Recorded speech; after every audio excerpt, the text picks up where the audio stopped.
നമസ്കാരം.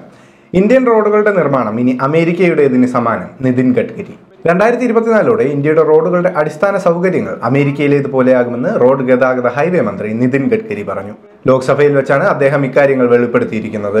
റോഡുകൾ രാജ്യത്തിന്റെ അഭിവൃദ്ധിയുമായി ബന്ധപ്പെട്ടിരിക്കുന്നുവെന്നും നല്ല റോഡ്, അടിസ്ഥാന സൗകര്യങ്ങൾ സാമ്പത്തിക വികസനത്തിന് അത്യന്താപേക്ഷിതമായ ലോജിസ്റ്റിക്സിന്റെ വില കുറയ്ക്കാൻ സഹായിക്കുമെന്നും ലോക്സഭയിൽ തന്റെ മന്ത്രാലയവുമായി ബന്ധപ്പെട്ട ഗ്രാന്റുകൾക്കായുള്ള ഡിമാൻഡിന്മേലുള്ള ചർച്ചയ്ക്ക് മറുപടിയായി ഗഡ്കരി പറഞ്ഞു. അമേരിക്ക സമ്പന്നമായതിനാൽ അമേരിക്കൻ റോഡുകൾ നല്ലതല്ലെന്നും അമേരിക്കൻ റോഡുകൾ നല്ലതായതിനാൽ അമേരിക്ക സമ്പന്നമാണെന്നും പറഞ്ഞ മുൻ US പ്രസിഡന്റ് ജോൺ എഫ് കെന്നഡിയെ അദ്ദേഹം പരാമർശിച്ചു. ഇന്ത്യയെ സമ്പന്നമാക്കാൻ 2024 ഡിസംബറിന് മുൻപ് ഇന്ത്യയുടെ റോഡുകളുടെ അടിസ്ഥാന സൗകര്യങ്ങൾ അമേരിക്കയുടേതുപോലെയാകുമെന്ന് ഞാൻ ഉറപ്പാക്കുമെന്ന് ഗഡ്കരി കൂട്ടിച്ചേർത്തു. റോഡ് നിർമ്മാണത്തിൽ അത്യാധുനിക സാങ്കേതിക വിദ്യ കൊണ്ടുവരാൻ സർക്കാർ ആഗ്രഹിക്കുന്നുവെന്നും അദ്ദേഹം പറഞ്ഞു. അതേസമയം തന്നെ റോഡ് നിർമ്മാണത്തിൽ രാജ്യം 4 ലോക റെക്കോർഡുകൾ സൃഷ്ടിച്ചതിനെക്കുറിച്ചും അദ്ദേഹം സഭയെ അറിയിച്ചു. ബാറ്ററികളെയും ഉയർന്നുവരുന്ന സാങ്കേതിക വിദ്യകളെയും കുറിച്ചുള്ള ഗവേഷണം അടുത്ത 2 വർഷത്തിനുള്ളിൽ ഇലക്ട്രിക് ഓട്ടോമൊബൈലുകൾക്ക് പെട്രോളിൽ ഓടുന്ന വാഹനങ്ങൾക്ക് തുല്യമായി വില കുറയ്ക്കുമെന്ന് അദ്ദേഹം വ്യക്തമാക്കി.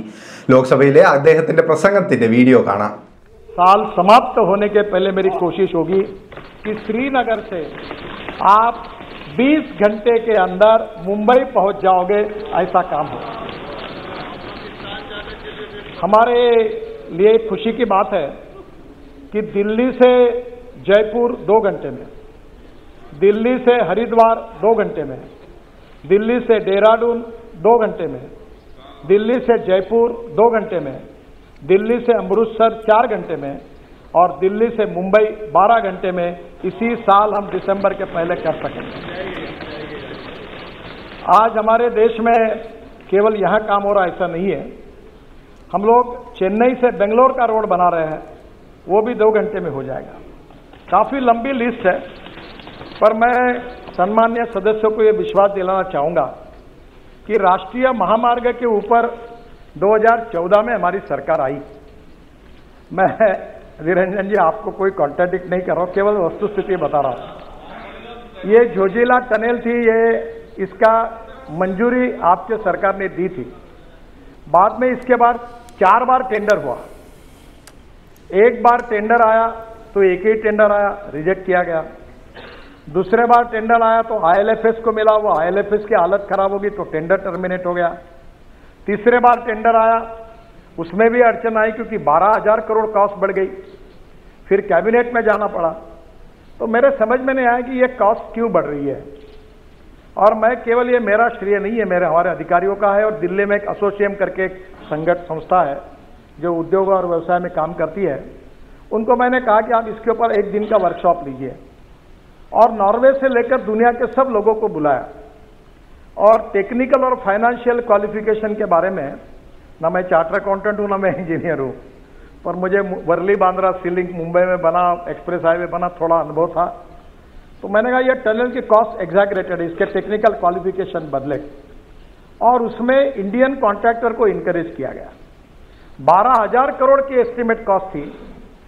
और आज मुझे बताते हुए एक खुशी हो रही है, हमारे यहाँ तो अभी तो मैं 50 लाख करोड़ के काम कर चुका हूँ। और इस सदन को विश्वास के साथ नम्रतापूर्वक बताना चाहता हूँ, यहाँ तो थोड़ी भी गड़बड़ हुई तो तुरंत आपको पता चल जाता है। आपको 50 लाख करोड़ में एक भी कॉन्ट्रैक्टर ऐसा नहीं मिलेगा कि उसको अपना कॉन्ट्रैक्ट मंजूर करने के लिए कभी मंत्री को मिलना पड़ा, ऐसा एक भी नहीं मिलेगा। आपको कोई ध्यान में आएगा तो मुझे बता दें। Transparent, time bound, result oriented and corruption free. और आपको मुझे बताते हुए खुशी हो रही है, इस देश के इस टेंडर में जिस कंपनी ने कॉन्ट्रैक्ट जीता, 5 लोगों ने टेंडर भरे, कंपटीशन हुई, और हैदराबाद की एक मेधा इंजीनियरिंग करके कंपनी है, उन्होंने काम लिया। और फारूक साहब, इस एक ही काम में हमारी सरकार ने एस्टिमेट कॉस्ट से 5,000 करोड़ रुपए की बचत की और ये करके दिखा 5,000। तो मैं आपको निश्चित रूप से ये बताना चाहूंगा कि आज हमने गंगा पर कितने पुल बना रहे, जितने मांगते उतने बना गए। यानी स्वाधीनता के बाद जब तक हमारी सरकार नहीं आई, उतने ब्रिज गंगा पर थे, उतने हमारे 7 साल में ललन सिंह जी बैठे, जो बोलते हैं वो मंजूर करा के हमने सब मंजूर करके। ब्रह्मपुत्रा के ऊपर ब्रह्मपुत्रा के ऊपर भी अभी तक ये बहुत, ब्रह्मपुत्रा तो सागर ही है, और उसमें भी आपके यहाँ जितने मांगे उतने, जिसका आपने कल माजोली का उल्लेख किया, मेरे से गलती हो गई, मैं सोनवाल जी के प्रचार में आया था माजोली, और वो सोनवाल जी मुख्यमंत्री थे, और मुझे हाथ दबा दबा कर हेलीकॉप्टर पर, आप एक ही करो, आप बोल दो। तो मैंने बोला अरे मुझे कुछ मालूम नहीं कॉस्ट कितनी है क्या है, तुम मुझे कर रहे हो जबरदस्ती। बोले आप बोल दो, मैं चुनाव जीतूंगा नहीं तो मैं हार जाऊंगा। ये लोग नाराज हैं। उसने मुझे इमोशनल, अब ब्लैकमेलिंग शब्द बराबर नहीं है, पर इमोशनल हाथ दबाकर थोड़ा सा ऐसा डरा दिया कि मैं पब्लिक मीटिंग में गया और मैंने कहा कि माजोली का पुल हम बना देंगे। जैसे मैं आया दिल्ली तो मेरे अधिकारी ने बताया कि सर आपको पता है ये ब्रिज कितने कीमत का है? बोला कितना? बोले 6,000 करोड़ का। तो मेरा एकदम डाउन हो गया। मैं बोला 6,000 करोड़ एक ही ब्रिज के लिए कैसे देना? और आपको बता दो अध्यक्ष महाराज, ये कितना अच्छा काम हुआ। हमने एक नई टेक्नोलॉजी लाई। वैसे भी स्टील और सीमेंट का 40% हम कंज्यूम करते हैं और मार्केट में भाव बढ़ाते जा रहे हैं। मेरा तो बात चल जाए तो मैं स्टील और सीमेंट का उपयोग ही खत्म कर दूंगा रोड से, ताकि ये घूमते रहे। क्योंकि हमने क्या किया कि ये जो ऑस्ट्रेलिया अपना सिंगापुर में और मलेशिया में एक टेक्नोलॉजी आई, ये जो 2 बीम दिख रहे हैं आपको, इसमें मेट्रो में सब जगह पर डिस्टेंस होता है 30 मीटर। और अभी हमने ये तय किया कि वहां जो टेक्नोलॉजी आई है, ये 2 पियर के बीच का डिस्टेंस 120 मीटर तक हो सकता है, क्योंकि ऊपर का जो बीम डालते हैं उसका कास्टिंग स्टील फाइबर में होता है। और अध्यक्ष महाराज हमने वो मैंडेटरी किया और टेक्नोलॉजी नहीं लाई। वर्ल्ड की जितनी अच्छी टेक्नोलॉजी वो लाने की कोशिश करे वो हमने स्वीकार की, और फिर ये माजोली आइलैंड का टेंडर निकाला। और आपको बताते हुए मुझे खुशी हो रही है कि 6,000 करोड़ का ब्रिज हमने 680 करोड़ में यूपी ब्रिज कारपोरेशन को दिया, और यूपी ब्रिज कारपोरेशन अभी वहां काम कर रही है, और शायद मैं इस साल में एक साल में उसके उद्घाटन के लिए आ जाऊंगा। तो अध्यक्ष महाराज, हमारी कोशिश यही रही कि कॉस्ट ऑफ कंस्ट्रक्शन को कम करना और क्वालिटी ऑफ कंस्ट्रक्शन को इंप्रूव करना। और ये करते समय कभी कभी बहुत लोगों ने चिंता जताई कि NHAI का क्या होगा, बहुत कर्जा आया है। मैं आपको बताता हूं, कभी कुछ पूरा सच बताने में मेरी इसलिए अड़चन है कि अगर ये मैं कभी बताऊंगा तो आप उस दिशा से अगर मेरे ऊपर अगर आर्गुमेंट करने लगे तो मैं अड़चन में आ जाऊंगा।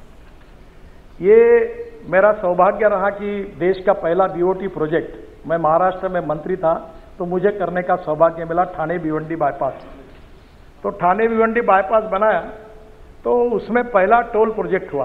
अब ये खुशी से नहीं हुआ अध्यक्ष महाराज, ये मजबूरी है। मजबूरी है कि इतना बड़ा इंफ्रास्ट्रक्चर करने के लिए सरकार के पास पैसे नहीं है, और पैसे नहीं है तो इसके ऊपर 2 उपाय कि चुपचाप बैठो, और नहीं तो कुछ दूसरे मार्ग से पैसे लाओ। अब इसमें नुकसान नहीं है। जैसे अभी दिल्ली से मेरठ 4.5 घंटे लगते थे, अब 18 लेन का रोड बनाया अक्षरधाम के सामने, आप लोग रोज उसका अनुभव करते हो। अभी पहले मुझे याद है कभी मैं जाता था उधर से तो ऐसा लगता था कि कभी जाना नहीं चाहिए, पर अध्यक्ष महाराज आज दिल्ली से मेरठ 40 मिनट में आते हैं। और अभी मैं जब मेरठ गया था तो मुझे मेरठ के लोगों ने बताया कि हम 35 मिनट में आधा, तो हम तो गवर्नमेंट गाड़ी में जाते तो 80-90 की स्पीड में होती है। तो उन्होंने मुझे कहा कि अब तो हम लोग कैनॉट प्लेस जाते हैं, आइसक्रीम खाते हैं और वापस आते हैं। यानी इतनी कनेक्टिविटी बढ़ी। आप मुझे बताइए 4.5 घंटे अगर गाड़ी चलेगी तो जितना पेट्रोल डीजल जलेगा वो 40 मिनट में बचत हो जाएगी, वो पैसे में हम टोल लेते हैं। अब ये जो श्रीनगर में दिल्ली से 8 घंटे में आप जाएंगे, अभी आज तो मुझे लगता है कि 8 भी नहीं 30 घंटे में भी जाना मुश्किल है। तो स्वाभाविक रूप से इसका सबसे बड़ा फायदा हुआ कि ये 22 ग्रीन हाईवे जो बना रहे हैं हम लोग, इंडस्ट्रियल कॉरिडोर बना रहे हैं। अध्यक्ष महाराज, देश की सबसे बड़ी समस्या अगर कोई है तो लॉजिस्टिक कॉस्ट है। और अभी हमारे यूक्रेन के रशिया की लड़ाई के कारण फिर क्रूड ऑयल के भाव बढ़ गए, हम अड़चन में आ गए, और इसके कारण लगातार कॉस्ट बढ़ रही है। सब्जी महंगी हो रही है, सब महंगा हो रहा है क्योंकि ट्रांसपोर्ट कॉस्ट बढ़ रही है।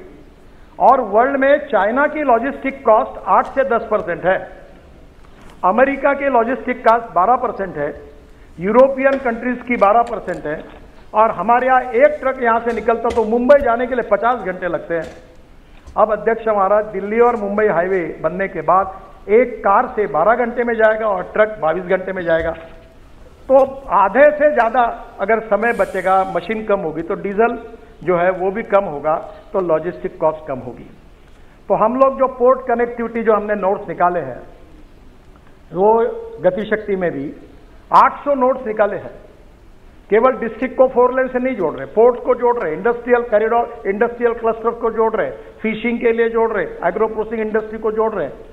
तो स्वाभाविक रूप से मैं विश्वास दिलाता हूं कि प्रधानमंत्री जी का जो आत्मनिर्भर भारत का सपना है वो पूरा करना होगा तो एक्सपोर्ट को बढ़ाना होगा, इंपोर्ट को कम करना होगा। एक्सपोर्ट को बढ़ाना होगा तो इंटरनेशनल मार्केट में हमको वायबल होना पड़ेगा, कॉम्पिटिटिव बनना होगा, और कॉम्पिटिटिव बनना होगा तो उसके लिए हमको लॉजिस्टिक कॉस्ट को कम करना होगा।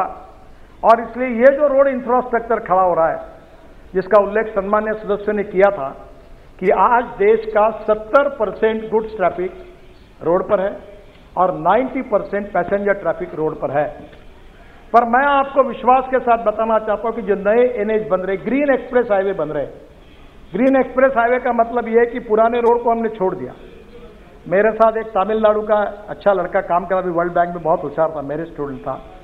तो उसने एक दिन मुझे कहा कि ये जो रोड ऐसे है, ये देखो, वो गूगल पे गया और उसने दिल्ली से चेन्नई रेस मार दी और मुझे बताया कि ये देखो कैसा घूमते घूमते रोड जा रहा है, ये हम क्यों कर रहे हो। तब उन्होंने पहले आइडिया बताई और हमने नए ग्रीन हाईवे का नेटवर्क खड़ा किया। अब जो महाराष्ट्र में रहते हैं, पूना में, सुप्रिया जी को पता होगा, पूना में इतना ट्रैफिक जाम, इतना एयर पोल्यूशन, मुंबई में पोल्यूशन। अब पूरे उत्तर भारत का ट्रैफिक जो कर्नाटक, तमिलनाडु, तेलंगाना, केरल जा रहा है, वो मुंबई पूना नहीं जाएगा। वो पूना से बेंगलोर जाने के लिए कोल्हापुर की तरफ और सोलापुर की तरफ जाता था, वो ट्रैफिक सूरत से निकलेगा, ग्रीन एक्सप्रेस हाईवे, सूरत से नासिक, नासिक से अहमदनगर, अहमदनगर से सोलापुर और सोलापुर से कर्नूल। तो पूरा मुंबई पुणे का 50% ट्रैफिक जाम कम होगा। पूरा दक्षिण का पूरा ट्रैफिक जो उत्तर से निकल रहा है वो पूरा सूरत से निकल जाएगा, तो लॉजिस्टिक कॉस्ट भी कम होगी, फ्यूल भी बचेगी। ऐसे 22 ग्रीन एक्सप्रेस हाईवे बन रहे हैं और मेरा विश्वास है कि इसमें निश्चित रूप से काफी फायदा होगा, जिसका उल्लेख बहुत सदस्यों ने किया था कि नेशनल हाईवे के बारे में उन्होंने, हमारे एक सदस्य ने कहा कि हम लोग कोई गलत हिसाब करके बता रहे हैं। जो यूपीए सरकार में हिसाब था वही है, और हिसाब यह है कि हम 8 लेन बनाते तो भी 1 ही किलोमीटर काउंट करते हैं, हम 6 लेन बनाते तो भी 1 ही किलोमीटर काउंट करते हैं, हम 4 लेन बनाते तो भी 1 लेन काउंट करते हैं। और उसी के आधार पर हमने पिछले साल 38 किलोमीटर पर डे हमने ये रोड बनाया। और मैं अध्यक्ष महाराज आपको बताते हुए मुझे खुशी हो रही कि इस देश के लिए हमें इसका अभिमान है कि हमारे विभाग ने 4 वर्ल्ड रिकॉर्ड बनाए। पहला वर्ल्ड रिकॉर्ड ये है कि 38 kilometre per day road construction.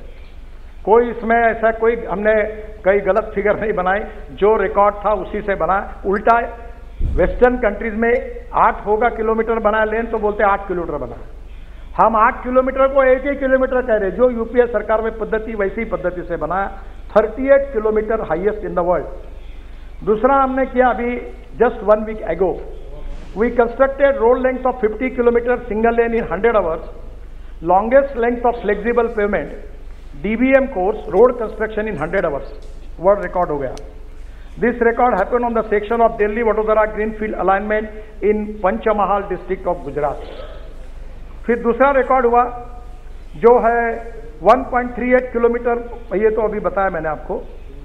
ये जो कंस्ट्रक्शन का है, ये दूसरा रिकॉर्ड हुआ 2.5 kilometre long 4 lane cement concrete road near Vadodara in 24 hour. 4 lane 2.5 kilometre का रोड हमने केवल 24 घंटे में बनाया। बाद में 26 kilometre single lane between road Solapur Bijapur section NH 52 21 घंटे में बनाया। तो मुझे खुशी है कि हमारे देश में निश्चित रूप से काफी बड़े प्रमाण पर कॉन्ट्रैक्टर की टेक्नोलॉजी में भी सुधार हो रहा है।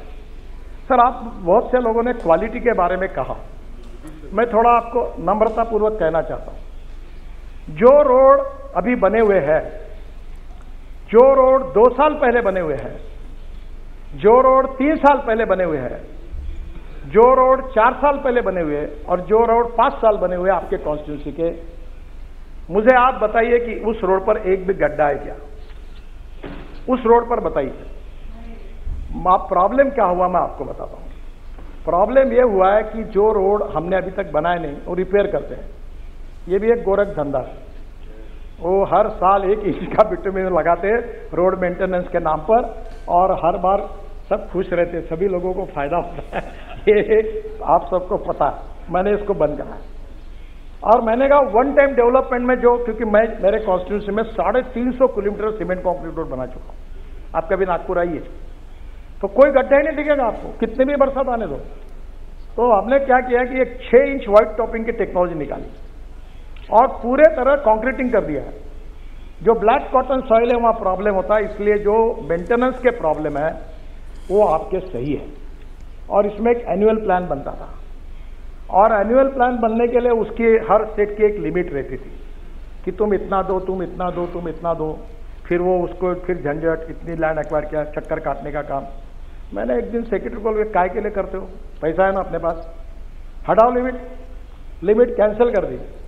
और मैंने सब स्टेट गवर्नमेंट को कहा तुम में जितना दम होगा, जितना भेजना होगा उतना भेजो, सब सैंक्शन कर देता हूं। ये मध्य प्रदेश में गया था, शिवराज सिंह चौहान के घर में मीटिंग चल रही थी, तो वो सेक्रेटरी पूछ रहा था इतना भेजो क्या, इतना। अरे मैंने बोला तुम्हारे पास जितना दम है उतना भेज दे, सब मंजूर कर दो। अभी कोई प्रॉब्लम नहीं है सर। इस एनुअल प्लान में पुराने एनएच के जितनी बातें हैं उसके ऊपर मेरा रिक्वेस्ट है, पूरा भेज दो। एनएच चाहिए वो, और मैं आपको पूरे काम कर दूंगा। रही बात सीआरएफ की, सीआरएफ में अड़चन है। सीआरएफ का जो फंड होता है, आपके राज्य में पेट्रोल डीजल पर जो सेस मिलता है, उस सेस का फंड जो होता है वो सीआरएफ का होता है, और उसमें मैं पैसा नहीं बढ़ा सकता। जितना मिलता है सेस उतना ही आपको दे सकता हूं। अब वो एमपी अलग से बोलते हैं, एमएलए अलग से बोलते हैं, राज्य सरकार अलग से बोलते हैं। अब रोटी बनाने के लिए 2 किलो का आटा है और 2000 लोगों का खाना है, तो थोड़ा गड़बड़ होती है। पर आज मैं एक नई घोषणा कर रहा हूं कि सेतु भारतम करके हमारी योजना थी, और इस बार मैं वित्त मंत्री को धन्यवाद दूंगा कि उन्होंने 1600 करोड़ रुपए ज्यादा सीआरएफ में हमें दिए हैं। तो हमने एक सेतु भारतम योजना बनाई थी कि एनएच पर जितने आरओबी थे हम पूरे बनाने के लिए कोई 150-200 बना रहे। अब उसी सेतु भारतम योजना को मैंने ये 1600 करोड़ ऐड करके दिए, और ये रेलवे और हमारे काम जो चलते प्रपोजल आते आते तो 1:6 क्या 1:8 किया तो भी फर्क नहीं पड़ता, क्योंकि ये करते करते बहुत टाइम लगता है। पर 1:6 भी पकड़ा तो भी 8 से 10 हजार करोड़ होते हैं। और मैं आज सदन में घोषणा कर रहा हूं कि सेतु भारतम में आपके कॉन्स्टिट्यूंसी में चाहे म्यूनिसिपल कारपोरेशन का आरओबी हो, चाहे डिस्ट्रिक्ट का हो, चाहे स्टेट पीडब्ल्यूडी का हो, चाहे कहीं का भी, जहां रेलवे फाटक बंद करना होगा उतने आरओबी और आरओबी के प्रोजेक्ट प्रपोजल स्टेट गवर्नमेंट के थ्रू पूरा पता मुझे भेज दीजिए। मैं 100% अपने पैसे से वो पूरे बनाता हूं। आप तुरंत भेज दीजिए, क्योंकि इसके पहले हमें बंधन था कि मैं केवल एनएच के ऊपर ही काम कर सकता था। तो एनएच के ऊपर के आरओबी जो है वो हमारे पैसे से करेंगे, और जो अब स्टेट के इसमें है वो जो पूरे स्टेट और कारपोरेशन के, पूरा मेरा होने तो फिर आप पूछ लीजिए, पूरा स्टेट के, कारपोरेशन के, नगर परिषद के, जो गांव में इतने कीचड़ होता है, वहाँ ट्रैफिक जाम होता है, लोग तंग आते, मैं भी भुगत चुका हूँ। और हमारे अधिक नहीं, अपना नहीं है, वो स्टेट का है, वो नगर पालिका है। तो अभी कुछ चिंता मत करो, सब भेज दो, मैं सब मंजूर कर दूंगा, आप लाओ लो सब। तो ये कम से कम 8-10 हजार करोड़ के आरओबी में मुझे लगता है आपके प्रॉब्लम सॉल्व हो जाएंगे। दूसरा, एक बात जरूर है कि बहुत से लोगों ने कहा प्लांटेशन के बारे में, और प्लांटेशन के बारे में मैं भी पूरी तरह से सहमत नहीं हूं। मैं कोशिश कर रहा हूं पर 2 चीजों जिनके पूरी सफलता में, प्लांटेशन और रोड सेफ्टी।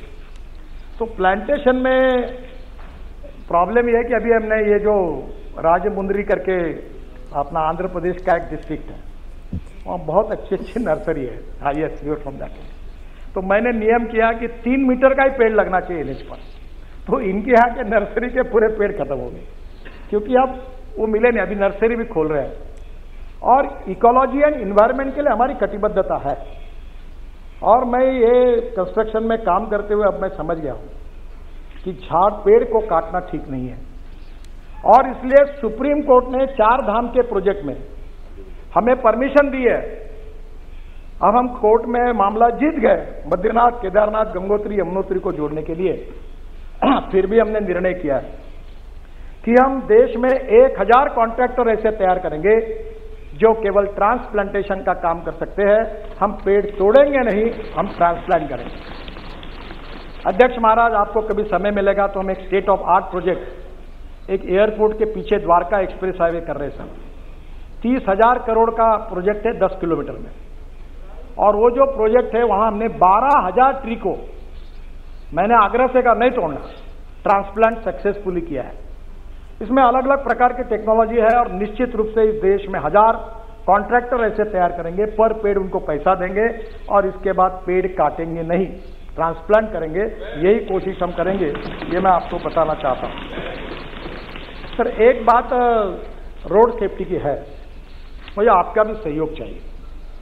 बहुत दिनों में आप लोगों ने भी उल्लेख किया कि वर्ल्ड में जाने के बाद 11% वर्ल्ड के एक्सीडेंट कहाँ होते हैं, तो हिंदुस्तान में होते हैं।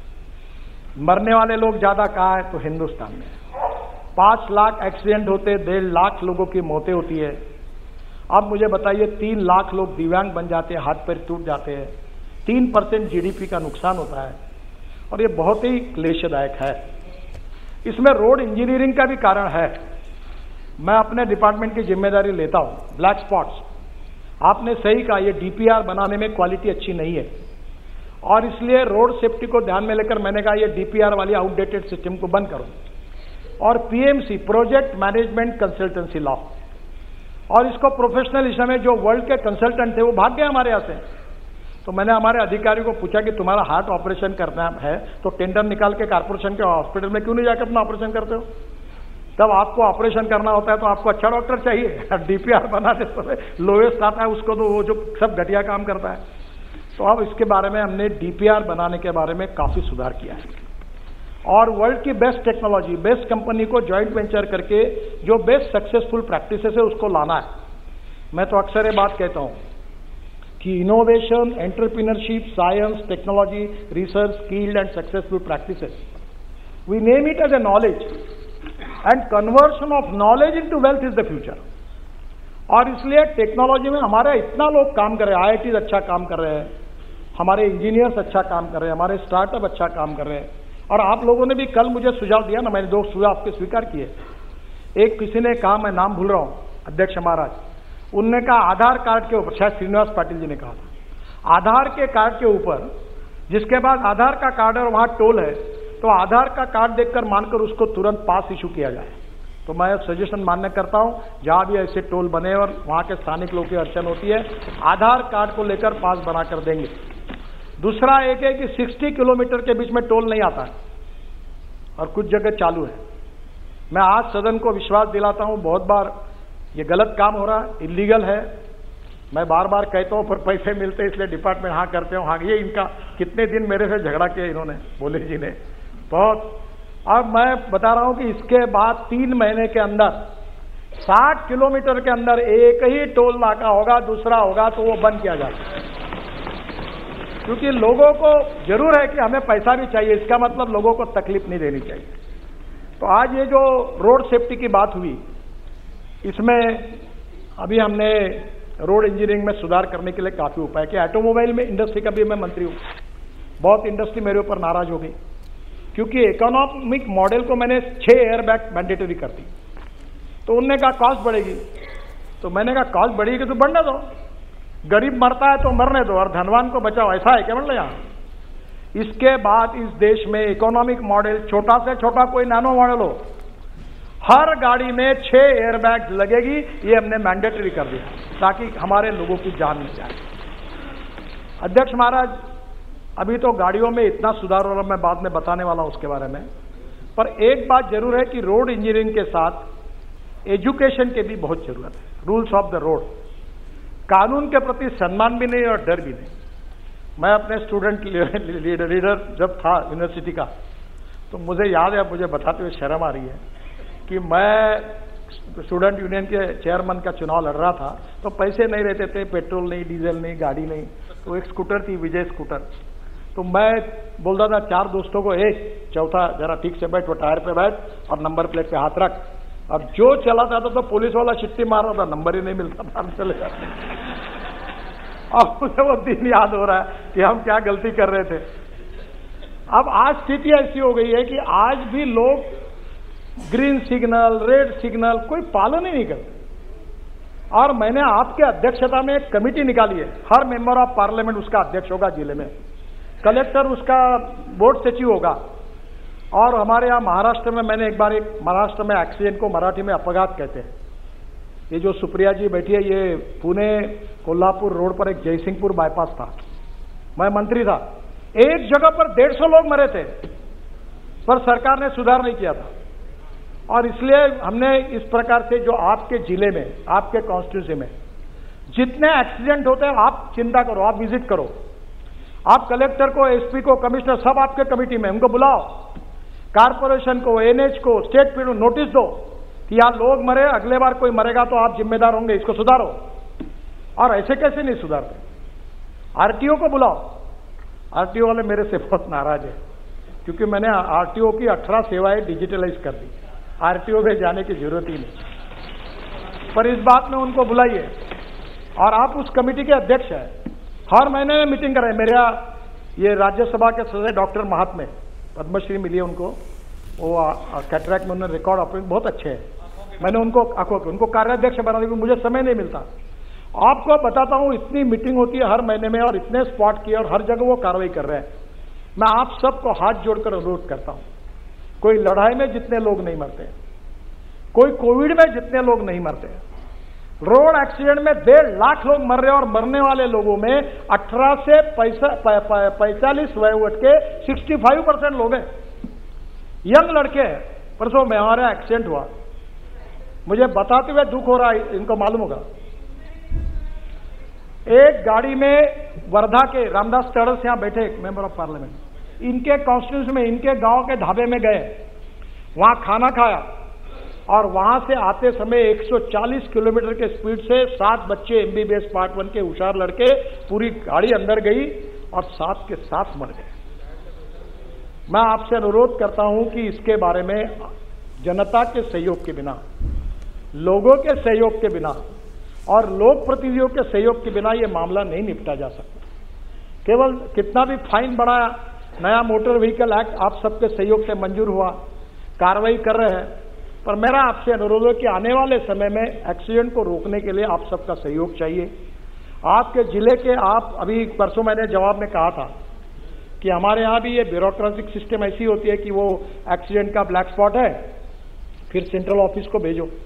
मैंने कहा नथिंग डूइंग, जहां 2 बार एक्सीडेंट हुआ ऐसा ब्लैक स्पॉट होगा, हमारा आरओ और चीफ इंजीनियर 50 करोड़ रुपए का काम तुरंत उसको इंप्रूव करने के लिए खर्चा करेगा और तुरंत उसको छोड़ेगा। ऐसा नहीं तो लोग मरते रहे, हम देखते रहे, ऐसा नहीं होना चाहिए। मेरा आपसे अनुरोध है कि ये एक बहुत बड़ा प्रश्न है रोड सेफ्टी का। देखिए, क्या बताएं, अच्छा बताओ या नहीं बताऊं, मुझे संकोच होता है। हाँ, तेलंगाना, यस सही है। और आपके कॉन्स्टिट्यूंसी का जो रोड है विजयवाड़ा का, परसों ही मैंने मीटिंग कराई थी, विजयवाड़ा से हैदराबाद, ये रोड में भी यही सब जगह पर ये हो रहा है। आंध्र, तेलंगाना, कर्नाटका, तमिलनाडु केवल एक सरकार है कि जिसने वर्ल्ड बैंक के सहयोग से 50% एक्सीडेंट और 50% डेथ कम किए हैं। और परसों मेरे पास वर्ल्ड बैंक के वाइस प्रेसिडेंट आए थे, इंडिया हमारे आशिया हेड जुएद करके, वो भी आए थे। और मैंने उनको कहा कि इसके लिए आप तमिलनाडु मॉडल को पूरे देश में उसको इंप्लीमेंट करो। और मुझे आज बताते हुए खुशी हो रही है कि हम 14,000 करोड़ रुपए, इसमें से वर्ल्ड बैंक और एडीबी, 50% भारत सरकार, ऐसी योजना का शुभारंभ तुरंत करने जा रहे हैं। और जिससे राज्य सरकार में भी, सिटी रोड में भी, जहां जहां ऐसे ब्लैक स्पॉट होंगे उसको इंप्रूवमेंट करने के लिए हम पैसा देने वाले हैं, ताकि इस ऐसे एक्सीडेंट में लोगों की जो मृत्यु हो रही है उसको कम किया जाए। मैं भी भुगत भोगी हूं, मेरा पैर 4 जगह टूटा है पुलिस प्रोटेक्शन में। और इसलिए मैं आपको फिर से अनुरोध करता हूं, जो सरकार में मंत्री वो पहला काम करे, अपने ड्राइवर का आके जांच ले। कैटरैक्ट निकलता है, मैं महाराष्ट्र में मंत्री था तो अनेक ड्राइवर कैटरैक्ट वाले निकले 40%। एक केंद्र सरकार में एक मंत्री थे, उनका ड्राइवर एक आंखों से अंधा ही था, ऐसी गाड़ी चला रहा था। और एक मुख्यमंत्री थे, उन्होंने मुझे बताया, नाम नहीं बताता आपको, कि मेरा ड्राइवर दोनों आंखों से अंधा था और आवाज पे गाड़ी चल रहा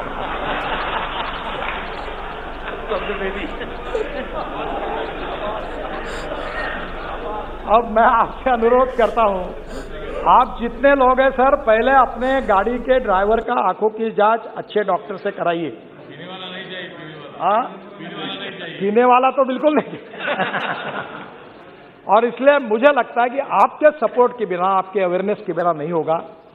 और ये जो तमिलनाडु का सक्सेस मॉडल है, इसके आधार पर इंजीनियरिंग, एजुकेशन, इमरजेंसी और उसके साथ साथ हमारे लिए सबसे इम्पोर्टेंट चीज है कि हम लोग जो लॉ बना रहे हैं उसका इम्प्लीमेंटेशन। ये चारों बातों के आधार पर अगर वर्ल्ड बैंक का भी सहयोग मिल रहा है तो हम लोग हिंदुस्तान में, कहीं कहा जाता है, मैं भी कभी सवाल नहीं करता हूं, मैं कभी पत्रकार मुझे बहुत आड़े टेढ़े सवाल करते हैं, मैं पूछता हूं, आप में से कितने लोग ऐसे जो आरटीओ ऑफिस में जाके ड्राइविंग की टेस्ट देके जिन्होंने लाइसेंस लाया? बताओ, हाथ ऊपर करो। मैं आपको ये सवाल नहीं पूछूंगा कि आप कितने लोगों को जिन्होंने आरटीओ ऑफिस में जाकर ड्राइविंग की टेस्ट देके लाइसेंस मिलाया। शायद सब लोग हाथ ऊपर कर नहीं पाएंगे मैं आपको एम्ब्रॉसिंग क्वेश्चन नहीं लाता सर। ये अध्यक्ष महाराज, ये स्थिति है कि वर्ल्ड में इस बात की चर्चा होती है कि जिस देश में सबसे आसानी से लाइसेंस मिलता है, ऐसा कोई देश है तो हिंदुस्तान है। और हमारे इस लाइसेंस को वो मानते नहीं। इसलिए आने वाले समय में इस विषय में आपके स्टेट गवर्नमेंट में भी आप जरूर सहयोग करिए, यही मैं आपसे अनुरोध करूंगा। अध्यक्ष महाराज, और एक बात है जो विशेष रूप से मैं आपको अनुरोध करूंगा कि अब ये जो पोल्यूशन है रोड का, डीजल का, ये भी समस्या है। मैं बहुत 15 साल से इसके पीछे लगा हूं और मैं आपको आमंत्रित करूंगा कि जरा इस स्टेशन में अगले सप्ताह मेरे घर पर आइए। मैं हाइड्रोजन पर चलने वाली कार में आपको चक्कर दूंगा। अध्यक्ष महाराज, अब दिन वो दूर नहीं है कि हम लोग ग्रीन हाइड्रोजन 3-4 प्रकार का होता है। ब्लैक हाइड्रोजन यानी जो कोयले से बनता है, ब्राउन हाइड्रोजन यानी पेट्रोलियम से बनता है, और ग्रीन हाइड्रोजन जो है वो पानी से बनता है। ट्रांसपोर्ट मिनिस्ट्री ने स्पेशल इनिशिएटिव लिया है कि अब पेट्रोल डीजल के बजाय हम लोग अब ethanol, methanol, biodiesel, bio CNG, bio LNG और ग्रीन हाइड्रोजन और इलेक्ट्रिक पर आएंगे। और मैं आप सबसे अनुरोध करता हूं, बहुत आसान काम है। आपके हर जगह पर नगर पालिका और महानगर पालिका में गंदा पानी है, सीवेज वाटर। मैं 7 साल पहले पीछे लगा और मेरे कॉन्स्टिट्यूंसी का टॉयलेट का पानी मैं महाराष्ट्र सरकार को बेचता हूं। आपको पता लगेगा, आश्चर्य होगा कि 325 करोड़ रुपए हमको साल के मिलते रॉयल्टी टॉयलेट का पानी बेचकर। अब उसी पानी को अच्छा बनाकर जो हम लोग सॉलिड वेस्ट मैनेजमेंट है, उसमें हमारे कचरे में ग्लास है, मेटल है, ऑर्गेनिक है, इसको सेग्रीगेट करके रूफटॉप सोलर और छोटी विंड मिल जो गुजरात में बनती है उसको लेकर, क्योंकि ग्रीन हाइड्रोजन बनाने में 70% कॉस्ट पावर की है और पावर में हमारे पावर मंत्री भी बहुत इनिशिएटिव ले रहे हैं और इसलिए आगे चल के उन्होंने काफी देने वाले सहूलती। तो वहां से हम लोग डायरेक्ट अगर वो पावर मिल जाएगी तो पानी से ग्रीन हाइड्रोजन निकलेगा, फिर उसको एक विशिष्ट बार तक प्रेशराइज करना पड़ता है, तो जनरेटर जो होगा वो इथेनॉल पे होगा। और मैं आपको बताता हूं कि ये हाइड्रोजन सबसे सस्ता फ्यूल होगा। और ये मैं बहुत दिनों से, जब से मैं बीजेपी का प्रेसिडेंट था तो लोग मुझे हंसते थे, मैं इथेनॉल की बात करता था, बायोफ्यूल की बात करता। आपको पता है अब सब लोग करने लगे। शायद मेरे समझाने में कुछ कम पड़ा होगा कि शायद मैं समझा नहीं पाया होगा, पर आज सब लोगों को लगता है कि ये होना चाहिए, क्योंकि पेट्रोल डीजल अपने हाथ में नहीं है और पोल्यूशन हो रहा है। और इसलिए मैं आज सदन से अनुरोध करूंगा कि आज ग्रीन हाइड्रोजन के ऊपर आपके डिस्ट्रिक्ट में आप इनिशिएटिव लीजिए। अभी सिंह साहब उसके ऊपर स्कीम ला रहे हैं। इलेक्ट्रोलाइजर भारतीय इंजीनियर्स ने, मैं इनॉग्रेशन के लिए जा नहीं पाया, बेंगलोर में हमारे अमेरिका के 4 इंजीनियर है, उन्होंने इलेक्ट्रोलाइजर बनाया, 1 करोड़ 20 लाख का। अब वो हर जिले में बनाएंगे और उसमें गंदे पानी को शुद्ध करके रूफटॉप सोलर, अब सोलर हमारे बास्केट में 38% सोलर पावर है और इसलिए हम कोई कोयला जला के पावर की बात नहीं कर रहे हैं। और solar power, hydro power, nuclear power, thermo अनेक प्रकार की एनर्जी आ रही है, तो हम सब प्रकार की अल्टरनेटिव ग्रीन एनर्जी के पीछे जाए, ताकि कोल से एनर्जी अच्छी नहीं है। और पेट्रोलियम एनर्जी में हम इंपोर्ट करते हैं, हम एनर्जी इंपोर्ट करने वाले नहीं, हम एनर्जी एक्सपोर्ट करने वाले बने, यही प्रधानमंत्री की इच्छा है। और इसलिए 3000 करोड़ रुपए का हाइड्रोजन मिशन जाहिर हुआ है, लाल किले पर प्रधानमंत्री ने जाहिर किया है। आप सब लोग आग्रह करेंगे तो आज cement plant, steel plant, railway, हवाई जहाज सब इस पर चलेंगे, तो हमको पेट्रोल इंपोर्ट करने की जरूरत नहीं पड़ेगी। और इसलिए आज इलेक्ट्रिक व्हीकल की मैं आपको बात करता हूं। आप इलेक्ट्रिक लोग मुझे बोलते कितने साल में आएंगे, कब आएंगे, कोई जरूरत ही नहीं बोलने की। मेरे पास आंकड़े, अभी बस का राइज 1200% हुआ। स्कूटर, टाटा की इलेक्ट्रिक की अभी गाड़ी आई है, लोग मुझे बोलते पत्र दो, गाड़ी नहीं मिल रही है। आपको बताता हूं, इलेक्ट्रिक की आज से मैक्सिमम 2 साल के अंदर पेट्रोल की स्कूटर, मोटरसाइकिल, पेट्रोल की ऑटो रिक्शा और पेट्रोल की कार, इसके बराबर इलेक्ट्रिक की कार, स्कूटर, ऑटो रिक्शा की कीमत होगी। मैं आपको बता रहा हूं, अभी लिथियम आयन बैटरी की कीमत कम होते जा रही है। और हमने जो केमिस्ट्री पे काम शुरू किया हमारे देश में, हमारे रिसर्च ऑर्गेनाइजेशन, IIT, स्टार्टअप ने, उसमें हम लोग केवल लिथियम आयन नहीं, zinc ion, aluminium ion, sodium ion, इस केमिस्ट्री को डेवलप कर रहे हैं। और आने वाले समय में ये सब डेवलप हो जाएगा। और इलेक्ट्रिक में आपको बताता हूं कि अगर पेट्रोल के लिए अगर आप 100 रुपए खर्चा कर रहे हैं, तो इलेक्ट्रिक के लिए 10 रुपए लगेंगे। आवाज भी नहीं आता, धुआं भी नहीं निकलता, और इतनी अच्छी गाड़ी अभी ये गिरिराज जी भी यूज कर रहे हैं, मैं भी 1 साल से इलेक्ट्रिक SUV यूज कर रहा हूं। अब तो अच्छी आई है।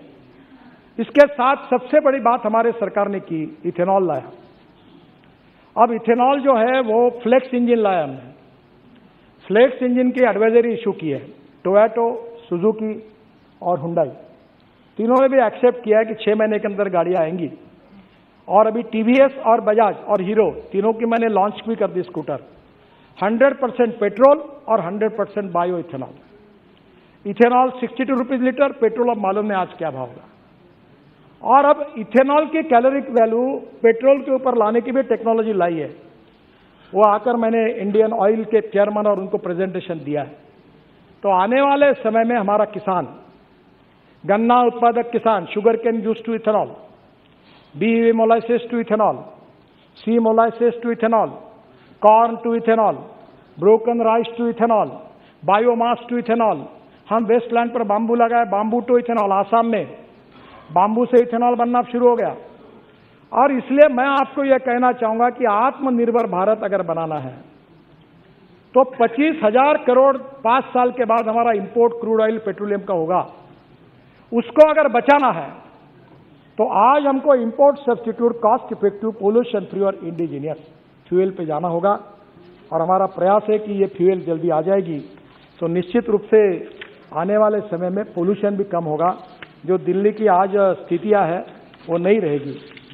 और एक बहुत महत्वपूर्ण बात मैं बताना चाहता हूं, कल अच्छा सुझाव आया, टूरिज्म को बढ़ाना है तो रोड नेटवर्क बढ़ाना होगा। अभी हम लोग जो नए नए स्कीम बना रहे, राम वन गमन मार्ग 258 किलोमीटर, ये बिहार से जा रहा। आज बिहार का दिवस है, मुझे अभी अश्विनी जी ने बताया। मैं बिहार वासियों को शुभकामनाएं देता हूं। और आज कह रहा हूं कि ये जो मार्ग है 258 किलोमीटर 5,000 करोड़ का, ये मैक्सिमम बिहार से जा रहा है। मैं बिहार की जनता को बहुत बहुत बधाई देता हूं। ये 5,000 करोड़ का है, काम शुरू हो गया। राम जानकी मार्ग 436 किलोमीटर 2,000 करोड़, 23 में पूरा होगा। ये भी 23 में पूरा होगा, काम शुरू हो गया। आप देख रहे हैं, आपका प्रॉब्लम मुझे पता है। बाद में 84 कोसी परिक्रमा 235 किलोमीटर 4,000 करोड़, काम शुरू हो गया, 23 में पूरा होगा। Ayodhya ring road 67 kilometre 5,600 crore, दिसंबर 2023 में काम पूरा हो जाएगा। बुद्ध सर्किट, भगवान गौतम बुद्ध का जहां जन्म हुआ, जहां उनका आखिर एंड हुआ, जहां उनको ज्ञान मिला, सब गांवों को जोड़ा। एक केवल गांव छूटा है, निशिकांत दुबे विक्रमशिला की बात कर रहे हैं, वो थोड़ा छूटा है। विक्रमशिला को मैं जरूर इसमें जोड़ूंगा, आप मुझे याद कर दीजिए। और ये बुद्ध सर्किट जो है ये 419 किलोमीटर 20,000 करोड़ पूरा होते हुए आ गया है, थोड़ा बहुत रहा है। 4 धाम प्रोजेक्ट बद्रीनाथ, केदारनाथ, गंगोत्री, यमुनोत्री 827 किलोमीटर, ये 566 किलोमीटर कंप्लीट हो गए। 12,000 करोड़ का सुप्रीम कोर्ट में केस थी, अब क्लियर हो गई है। मैं 2023 दिसंबर तक इसको पूरा करूंगा।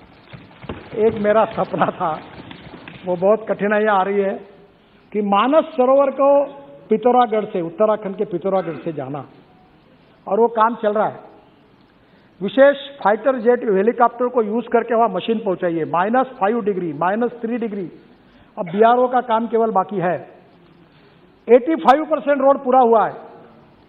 अब मैं बोल रहा हूं उनको कि जल्दी जाना है, मुझे भी जाना है, क्योंकि मैं नेपाल से और चाइना से नहीं जाना चाहता था। तो मानस सरोवर को मैं आपको वचन देता हूं कि 2023 दिसंबर के बाद हिंदुस्तान के लोग पिथौरागढ़ से मानस सरोवर जा सकेंगे अपने रोड से, और ये रोड बन जाएगा। बाद में महाराष्ट्र में, सुप्रिया जी को पता है, पंढरपुर हमारा बहुत इंपॉर्टेंट है। मेरा क्षेत्र था, हाँ, रामदास जी थे वही के। मेरा क्षेत्र था वो। तो पालखी मार्ग तुकाराम महाराज और ज्ञानेश्वर महाराज, देव और आळंदी को पंढरपुर से जोड़ने वाला 365 किलोमीटर 5,000 करोड़ काम जोरों में शुरू है। निश्चित रूप से 23 के पहले पूरा हो जाएगा। बाद में जुआरी ब्रिज एट गोवा, हमें बहुत खुशी है कि वो ब्रिज पर मैं एक व्यूअर गैलरी बना रहा हूं, और दोनों बाजू में कैप्सूल लिफ्ट होगी। एक समय 200 लोग ऊपर जाएंगे और रेस्टोरेंट में जाकर कॉफी पियोगे और पूरा समुद्र और गोवा दिखेगा। तो ये मेरे लिए भी बहुत महत्वपूर्ण प्रोजेक्ट है। केबल स्टेट ब्रिज है, स्टेट ऑफ आर्ट है। अभी आप गोवा जाओगे तो आप देखोगे, बहुत सुंदर है। अभी मैंने प्रयागराज में भी बताया कि प्रयागराज में भी एक केबल स्टेट ब्रिज बना रहे हैं, और अभी हमने पहले शुरुआत की, पहले रोड, फिर ब्रिज, फिर मेट्रो। अभी पूना में हम लोग बना रहे हैं, शिरूर से वाघोली, बाद में पूछ लेना। शिरूर से वाघोली, यहां से 1.5 लाख पीसीयूस का ट्रैफिक है, और अब ब्रिज बना रहे हम। नीचे में 8 लेन रोड, ऊपर में 6 लेन ब्रिज पहले फ्लोर पर, दूसरे फ्लोर पर 6 लेन ब्रिज, और उसके ऊपर में मेट्रो। ये चेन्नई में भी बना रहा हूं मैं। चेन्नई पोर्ट से लेकर पूरे चेन्नई के बाहर तक ऐसे 3 टायर सिस्टम के ब्रिज बना रहे। जुआरी ब्रिज उसमें ही है। एक द्वारका में, द्वारका ओखला सिग्नेचर ब्रिज है, उस पर लाइटिंग है, बहुत सुंदर बना है। ये भी 1000 करोड़ का है। दिसंबर तक इसका काम पूरा हो जाएगा।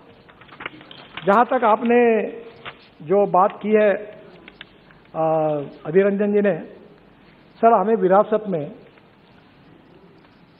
403 प्रोजेक्ट 385 लाख करोड़ के बंद पड़े हुए प्रोजेक्ट मिले जब मैं मंत्री बना, और उसमें से 40,000 करोड़ के प्रोजेक्ट हमने टर्मिनेट कर दिए।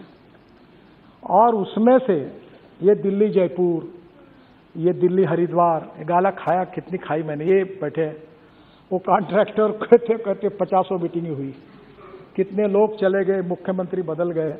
अभी दिल्ली जयपुर का उसमें से थे। पर मैं आपको बताता हूं, मैं आपको दोष नहीं देता, पॉलिसी में कमियां रहती है। लैंड एक्विजिशन किए बिना अवार्ड हो गए, इन्वायरमेंट फॉरेस्ट क्लियरेंस मिले नहीं, रेलवे ओवरब्रिज की परमिशन मिले नहीं, वर्क ऑर्डर दे दिया, प्रोजेक्ट अटक गए, कॉन्ट्रैक्टर बैठ गए। इसके कारण तकलीफें आई। आपको बताता हूं 40,000 करोड़ के प्रोजेक्ट टर्मिनेट किए, और उस समय के 50,000 करोड़ के प्रोजेक्ट पर हमने पूरे करते करते लाकर लगभग समाप्त करते हुए लाए, उससे मार्ग निकाला। और मैं आज इस सदन में विश्वास के साथ ये कह सकता हूं कि मेरे विभाग के इंजीनियर्स ने और हमने सबने बैंकों के साथ, अधिकारियों के साथ बैठकर रात को 12-12 बजे तक यहां बैठते थे, ऐसी पंचायत भरती थी, और हमने हिंदुस्तान की बैंकों को 3 लाख करोड़ के एनपीए से बचाया, 3 लाख करोड़ के। अब हमने उस अनुभव से सीख ली कि 90% लैंड एक्वायर्ड किए बिना अवार्ड नहीं होगा, इन्वायरमेंट फॉरेस्ट क्लियरेंस किए बिना ये नहीं होगा, प्रोजेक्ट को अवार्ड नहीं करेंगे। रेलवे ओवरब्रिज के क्लियरेंस लाओ, सब रेडी होगा तो ही अवार्ड करेंगे, नहीं तो नहीं करेंगे। अब कमी दिक्कतें कम है, पर कभी ना कभी आपको इस पार्लियामेंट में कभी सोचना होगा देखो, इकोलॉजी एंड इन्वायरमेंट के मैं बहुत सेंसिटिवली इसका सपोर्टर हूं, पर जब कानून एग्जैगरेटेड बन जाता है कि जहां एक भी पेड़ नहीं है, जंगल भी नहीं है, तो भी रिकॉर्ड पे लिखा है तो काम मत करो, बंद करो, कैसे देश होगा? हजारों करोड़ का चूना लग रहा है, हम काम डिले हो रहे हैं। इस देश के संसद को, आप लॉ मेकर हो, इकोलॉजी एंड इन्वायरमेंट को भी, ethics, economy, ecology and environment तीनों इंपॉर्टेंट ईज है, पर इकोलॉजी एंड इन्वायरमेंट के लिए हमको बिल्कुल जाना है आगे। हम पेरिस अकॉर्ड से लेकर फ्यूल से लेकर सब जगह पोल्यूशन को कम करने की कोशिश कर रहे हैं। केवल दिल्ली के पोल्यूशन के लिए 62,000 करोड़ रुपए मेरा डिपार्टमेंट खर्चा कर रहा है सर, 62,000 करोड़। दिल्ली का रिंग रोड बनाया, दिल्ली के सब रोड बनना शुरू हुआ है ताकि दिल्ली का प्रदूषण कम हो।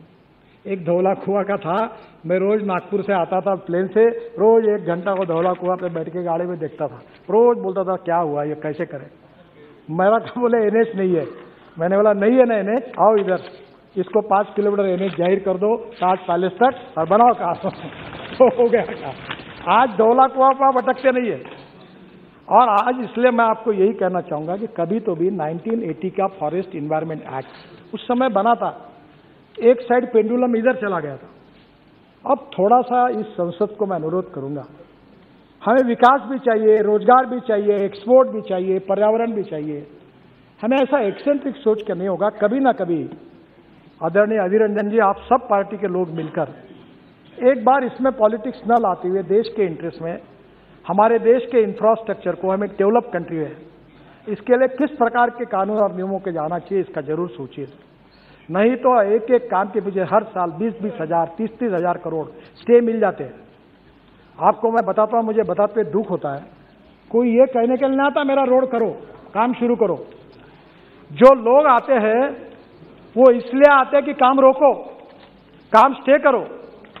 और इसलिए मैं आपसे अनुरोध करूंगा कि इसको और अच्छी तरह के कुछ सुधार किया है, उस परिस्थिति में आगे भी आप लोग जरूर विचार करिए, क्योंकि इस देश का सार्वभौम ये संसद है। आप लॉ मेकर है, लेजिस्लेटिव विंग है, लोकतंत्र जिन 4 पैरों पर खड़ा है, वो चाहे जुडिशियरी हो, एग्जीक्यूटिव विंग हो, उसके साथ हमारी संसद लेजिस्लेटिव विंग हो और मीडिया हो। तो आप लोगों का अधिकार है, हमारा अधिकार है, देश के हित में पर्यावरण की भी रक्षा करेंगे और देश का विकास करेंगे। ऐसा कोई बात आप जरूर करिए। मैं मेरे अनुभव के साथ कहता हूं, हर साल 20 से 25 हजार करोड़ का चुना केवल डिले के कारण होता है, और आपके समय भी जो प्रोजेक्ट बन पड़े उसका कारण यही कारण में घूम रहा था। और इसलिए मैं निश्चित रूप से आपको कहूंगा कि इस बात के बारे में विचार करिए। मुझे सम्मान्य सदस्य ने एक बात कही है कि हमने बौद्ध सर्किट बनाया, वैसे हमने दिल्ली अमृतसर कटरा रोड पर जब हमारे आप लोग आए थे, हमारे सिंधु साहब चेयरमैन थे, वो पंजाब के हैं, मुझे कहा कि अमृतसर के बाहर से रोड जाएगा तो ये जो 4 महत्वपूर्ण गुरुद्वारा अमृतसर के अंदर है वो कैसे होंगे। मैंने बोला अंदर से रोड जाएंगे। हमने खर्चा किया, डबल बनाए, अब चारों को जोड़ दिया। और आपको ताज्जुब होगा कि पाकिस्तान में करतारपुर जो हमारा सबसे तीर्थ स्थल है, जहां इतिहास जुड़ा हुआ है, उसको हमारे लोगों ने 4.5 महीनों में वो तीरथपुर का कॉरिडोर बनाकर पूरा किया। हमारे सब सिख बंधु पाकिस्तान में जा रहे हैं। रिलीजियस टूरिज्म को बढ़ाने की हमने हर समय कोशिश की, एडवेंचर स्पोर्ट्स को, ओली, ये हमारा कारगिल के नीचे हमारा ये झोजिला, सर क्या जगह है। मैं तो अध्यक्ष महाराज आपको कहूंगा कि पार्लियामेंट का एक डेलीगेशन आप जोजिला टनल देखने के लिए आप आइए, मैं व्यवस्था करता हूं और आप जरूर देखने के लिए आइए। ये देश का फारूक साहब तो जानते हैं, वही के हैं अध्यक्ष हमारा, स्विट्जरलैंड से कई गुना अच्छा हमारा कश्मीर है।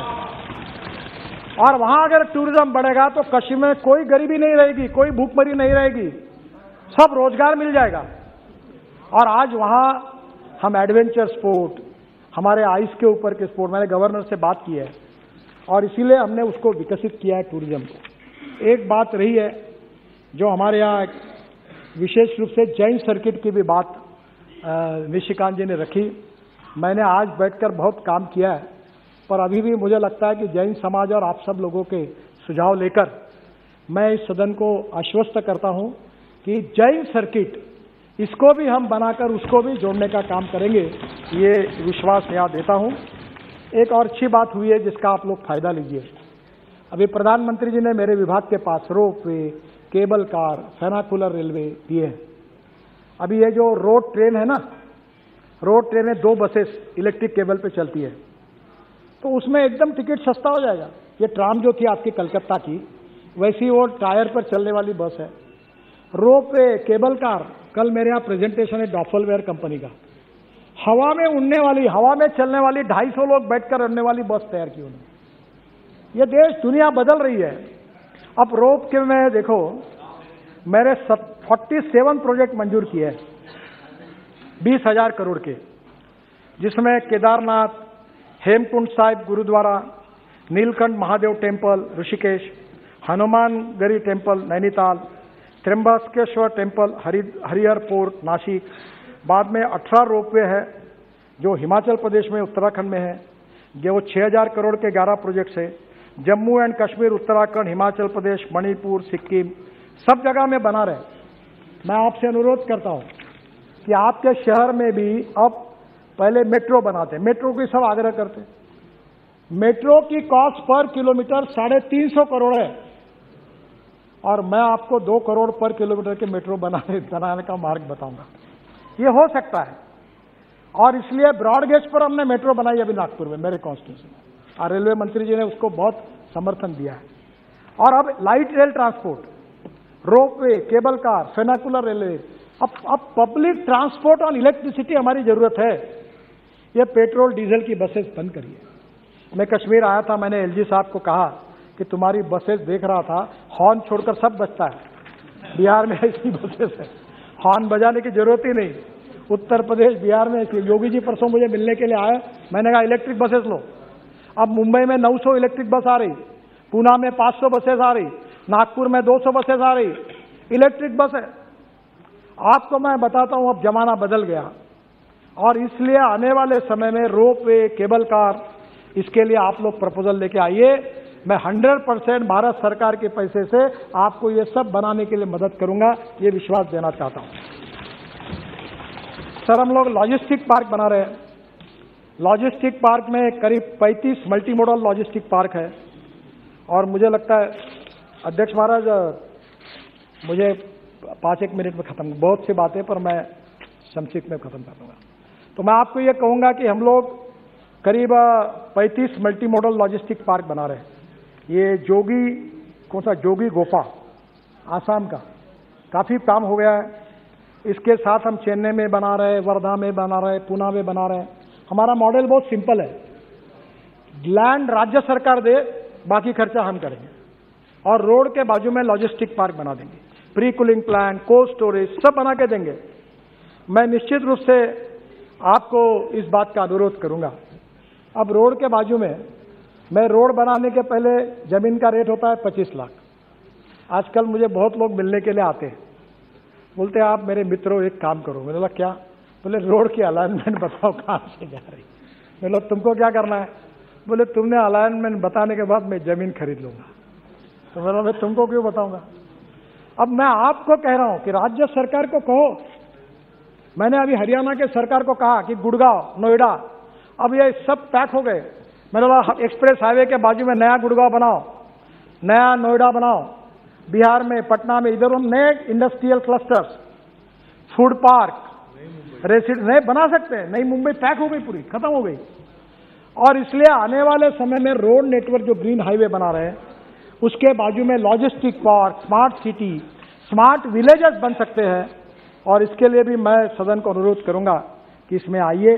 इसमें warehousing and storage, container yard, cold storage, packaging, custom clearance, direct connectivity to the ports, ये सब होगा। और मुझे लगता है कि इसमें बहुत अच्छा फायदा होगा। कुछ सदस्यों ने पोर्ट के बारे में कहा है, ये बहुत जरूरी है। सागर माला, मैं जब शिपिंग मंत्री था तो 16 लाख करोड़ की योजना थी, 8 लाख करोड़ के काम हो गए, और 800 करोड़ का सरकार का बजट था। आप बोलोगे कैसा काम हुआ? तो पैसे की कोई कमी नहीं। मैं अक्सर एक बात कहता हूं, if there is a will there is a way, if there is no will there is only survey, discussion, seminar, committee, sub committee and research group. The strong political will of our government and Prime Minister Narendra Modi ji We are very much committed for the progress and development of this country. At any cost, we need to work hard to make Indian economy up to the world economy standard, to make India as a super economy, #1 economy of the world. That is the dream in our mind. और यही हमारा उद्देश्य है, और इसलिए ये पूरे port के रोड भी सब कनेक्ट हो रहे हैं। कल मैं JNPT के 3000 करोड़ के पोर्ट के उद्घाटन के लिए परसों जा रहा हूँ। तो मुझे लगता है ग्रीन हाईवे बन रहे हैं, पोर्ट बन रहे हैं। मुझे समय की कमी है तो मैं ज़्यादा नहीं बताऊंगा, पर आप मेरे पास आइए। हम वेस्ट साइड एम्यूनिटीज बना रहे हैं 650, जहाँ हेलीकॉप्टर उतरेगा, ड्रोन उतरेगा। और महिला सदस्यों के लिए मैं सबसे अच्छी बात कहूंगा कि पूरे वर्ल्ड में हाईवे पर जाओ, महिलाओं को टॉयलेट है, महिलाओं के लिए वॉशरूम्स है। अगर छोटा बच्चा है तो उसको दूध पिलाने के लिए स्पेशल रूम है। हिंदुस्तान में एक भी जगह नहीं है। हमने ये मैंडेटरी किया और आज मुझे बताते खुशी हो रही है कि हर 40 किलोमीटर पर बता दो वो भी आवश्यक है। हम 650 रोड साइड एम्यूनिटीज बना रहे हैं, और हर जगह पर महिलाओं के लिए स्पेशल टॉयलेट होंगे। और जो महिला अपने बच्चों को दूध पिलाना चाहती होगी वो रूम में अंदर जाकर AC में बैठकर वहां दूध पिला सकेगी। इसकी अरेंजमेंट भी की है, और 1 साल में अंदर ये पूरे होंगे। इसमें फ्यूएल स्टेशन होगा, EV चार्जिंग स्टेशन होगा, रेस्ट रूम होंगे, बेबी केयर सेंटर्स होंगे, डॉर्मेट्रीज, ट्रक ड्राइवर्स होंगे, कन्वेंशन सेंटर, ट्रॉमा सेंटर भी होंगे। और इतना ही नहीं, तो ऑर्गन डोनेशन के लिए हेलीकॉप्टर एम्बुलेंस आएगी, एक्सीडेंट में जो जख्मी हुए उनको लेके जाएगी, और 6 घंटे के अंदर उनका अगर वो बेचारे अगर जिंदा नहीं रह सके तो उनके आंखें, उनका हार्ट, उनका लीवर सब ऐसे लोगों को दिए जाएंगे, उनको नया जीवन मिलेगा। इसकी भी व्यवस्था की है, ये भी करेंगे। ऑलरेडी कुछ जगह चालू भी हुआ है।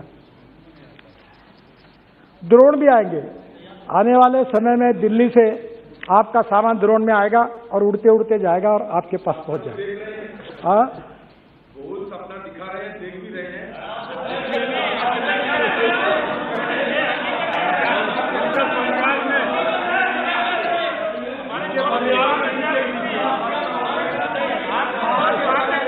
मौत की तादाद बढ़ रहे हैं। आप जरूर ये मानिएगा कि मौत की तादाद बढ़ रही है, ट्रॉमा सेंटर ना होने के चलते, गोल्डन आवर की सुविधा उपलब्ध ना होने के चलते। ये आपको मानना पड़ेगा। ये पहली बात तो ऐसी है कि आज सुविधाएं नहीं है।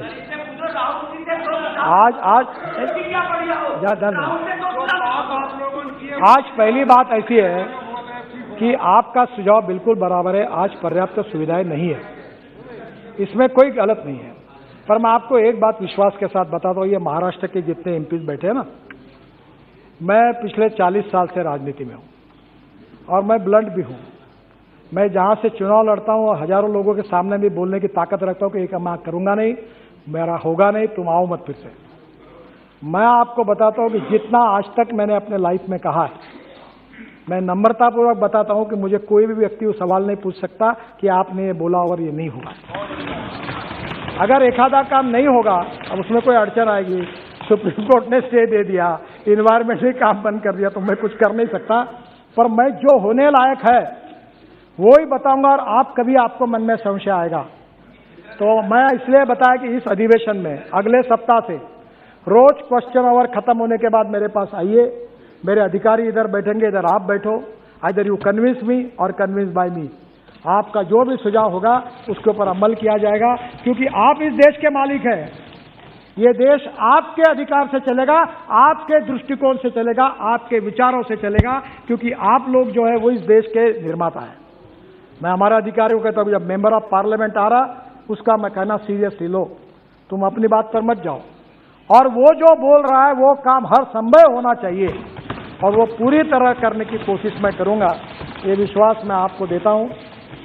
ये हवाई जहाज की बात हुई कि रोड पर हवाई जहाज उतरना, अब मेरा एक कंसेप्ट है, शिंदे जी आपसे अनुरोध करता हूं कि मैं 28 नेशनल हाईवे पर इमरजेंसी लैंडिंग रोड कम रनवे बना रहा हूं, 28। इसमें नाम भी पढ़ देता हूं क्योंकि फिर आप बोलोगे कि आप बातें कर रहे हो, सपने दिखा रहे हो, तो नाम पढ़ देता हूं। गगरिया, बक्सर राजस्थान, नेल्लोर ओंगल आंध्र प्रदेश, ओंगल चिलकलपुरित आंध्र प्रदेश, बनिहाल श्रीनगर जम्मू कश्मीर, खड़गपुर बालसोर वेस्ट बंगाल उड़ीसा।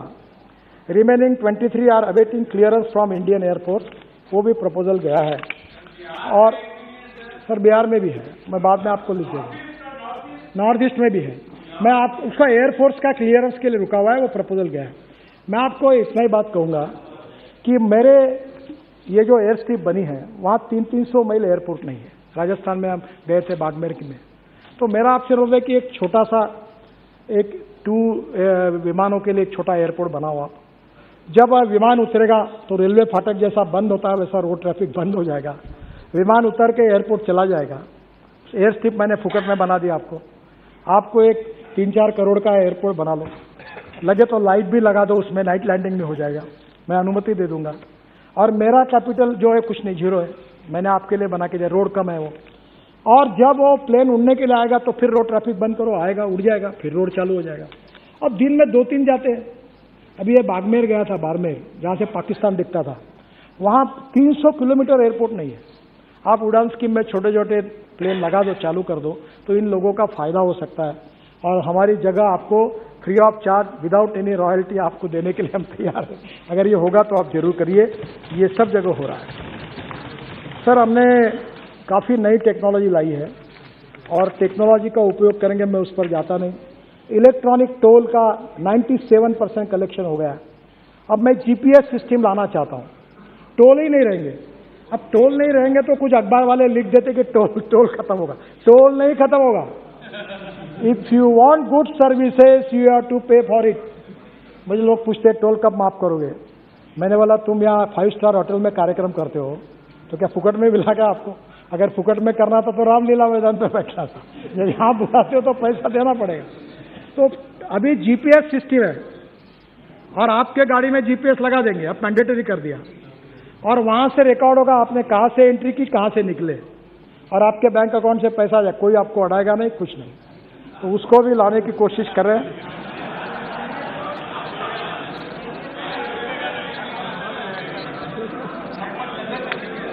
सर ये डिजिटल हाईवे हम बना रहे हैं, ट्रैफिक कंजेशन के लिए काम कर रहे हैं।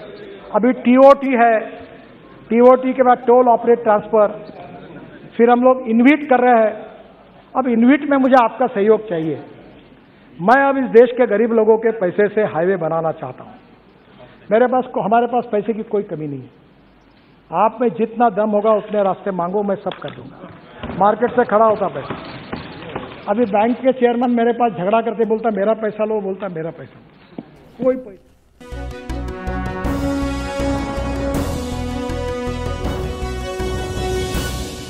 ചാനൽ സബ്സ്ക്രൈബ് ചെയ്യാത്തവർ ഉടൻ തന്നെ സബ്സ്ക്രൈബ് ചെയ്യുക. ബെൽ ഐക്കൺ കൂടി ക്ലിക്ക് ചെയ്താൽ ഞങ്ങൾ അപ്ലോഡ് ചെയ്യുന്ന വീഡിയോകളുടെ നോട്ടിഫിക്കേഷൻ ഉടൻ തന്നെ ലഭിക്കുന്നതായിരിക്കും.